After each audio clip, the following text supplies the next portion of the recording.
అనుదిన పరిశుద్ధ గ్రంథ పఠనము. ద్వితీయోపదేశకాండము 15వ అధ్యాయం. 7వ సంవత్సరాంతమున విడుదల ఇయ్యవలెను. ఆ గడువు రీతి ఏదనగా, తన పొరుగువానికి అప్పిచ్చిన వాని ప్రతి అప్పులవాడు దానికి గడువు ఇయ్యవలెను. అది యెహోవాకు గడువు అనబడును గనుక అప్పిచ్చినవాడు తన పొరుగువానినైనను తన సహోదరునినైనను నిర్బంధింపకూడదు. అన్యుని నిర్బంధింపవచ్చును గాని నీ సహోదరుని యొద్దనున్న దానిని విడిచిపెట్టవలెను. నీవు స్వాధీనపరచుకొనున్నట్లు నీ దేవుడైన యెహోవా నీకు స్వాస్థ్యముగా ఇచ్చుచున్న దేశములో యెహోవా నిన్ను నిశ్చయముగా ఆశీర్వదించును. కావున నేడు నేను నీకాజ్ఞాపించుచున్న ఈ ఆజ్ఞలనన్నిటినీ అనుసరించి నడుచుకొనుటకు నీ దేవుడైన యెహోవా మాటను జాగ్రత్తగా వినిన ఎడల మీలో బీదలు ఉండనే ఉండరు. ఏలయనగా నీ దేవుడైన యెహోవా నీతో చెప్పియున్నట్లు నిన్ను ఆశీర్వదించును గనుక నీవు అనేక జనములకు అప్పిచ్చెదవు గాని అప్పు చేయవు. అనేక జనములను ఏలుదువు గాని వారు నిన్ను ఏలరు. నీ దేవుడైన యెహోవా నీకిచ్చుచున్న దేశమందు నీ పురములలో ఎక్కడనైనను నీ సహోదరులలో ఒక బీదవాడు ఉండిన ఎడల, బీదవాడైన నీ సహోదరుని కరుణింపకుండా నీ హృదయమును కఠినపరచుకొనకూడదు. నీ చెయ్యి ముడుచుకొనక వాని కొరకు అవశ్యముగా చెయ్యి చాచి వాని అక్కర చొప్పున ఆ ఎక్కరకు చాలినంత అవశ్యముగా వానికి అప్పియవలెను.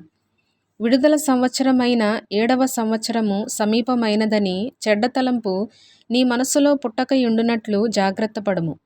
బీదవాడైన నీ సహోదరుని ఎడల కటాక్షము చూపక నీవు వానికేమియూ ఇయ్యకపోయిన ఎడల వాడొకవేళ నిన్ను గూర్చి యెహోవాకు మొర్రపెట్టును. అది నీకు పాపమగును. నీవు నిశ్చయముగా వానికియ్యవలెను. వానికిచ్చినందుకు మనస్సులో విచారపడకూడదు. ఇందువలన నీ దేవుడైన యెహోవా నీ కార్యములన్నిటిలోనూ నీవు చేయు ప్రయత్నములన్నిటిలోనూ నిన్ను ఆశీర్వదించును. బీదలు దేశంలో ఉండక మానరు. అందుచేత నేను నీ దేశములోనున్న నీ సహోదరులకు దీనులకును బీదలకును అవశ్యముగా నీ చెయ్యి చాపవలెనని నీకాజ్ఞాపించుచున్నాను.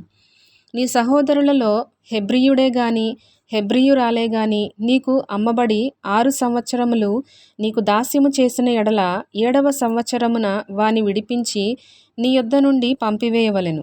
అయితే వాని విడిపించి నీ యొద్ద నుండి పంపివేయునప్పుడు నీవు వట్టి చేతులతో వాని పంపివేయకూడదు.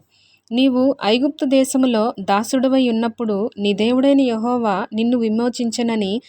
నిన్ను విమోచించెనని జ్ఞాపకము చేసుకొని నీ మందలోను నీ కళ్ళములోను నీ ద్రాక్ష గానుగలలోను కొంత అవశ్యముగా వానికియ్యవలెను. నీ దేవుడైన యెహోవా నిన్ను ఆశీర్వదించి నీకనుగ్రహించిన దానిలో కొంత వానికియ్యవలెను. ఆ హేతువు చేతను నేను ఈ సంగతి నేడు నీకాజ్ఞాపించియున్నాను. అయితే నీ యొద్ద వానికి మేలు కలిగినందున నిన్నును నీ ఇంటివారిని ప్రేమించుచున్నాను గనుక నేను నీ యొద్ద నుండి వెళ్ళిపోనని అతడు నీతో చెప్పిన ఎడల నీవు కదురును పట్టుకొని తలుపులోనికి దిగునట్లుగా వాని చెవికి దానిని గుచ్చవలెను. ఆ తరువాత అతడు నిత్యము నీకు దాసుడై ఉండును.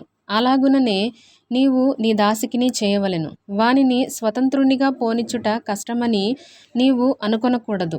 ఏలయనగా వాడు 6 సంవత్సరములు నీకు దాస్యము చేసినందున జీతగానికి రావలసిన 2 జీతముల లాభము నీకు కలిగెను. అలాగైతే నీ దేవుడైన యెహోవా నీకు చేయువాటన్నిటి విషయములో నిన్ను ఆశీర్వదించును. నీవు గోవులలోనేమి గొర్రె మేకలలోనేమి తొలిచూలు ప్రతి మగదానిని నీ దేవుడైన యెహోవాకు ప్రతిష్ఠింపవలెను. నీ కోడెలలో తొలిచూలు దానితో పనిచేయకూడదు. నీ గొర్రె మేకలలో తొలిచూలు దాని బొచ్చు కత్తిరింపకూడదు. యెహోవా ఏర్పరచుకొను స్థలమున నీవును నీ ఇంటివారును నీ దేవుడైన యెహోవా సన్నిధిని ప్రతి సంవత్సరము దానిని తినవలెను. దానిలో లోపము అనగా దానికి కుంటితనమైనను గుడ్డితనమైనను మరి ఏ లోపమైనను ఉండిన ఎడల నీ దేవుడైన యెహోవాకు దాని అర్పింపకూడదు. జింకను దుప్పిని తినునట్లు నీ పురములలో పవిత్రాపవిత్రులు దాని తినవచ్చును. వాటి రక్తమును మాత్రము నీవు తినకూడదు. నీళ్లవలె భూమి మీద దాని పారబోయవలెను.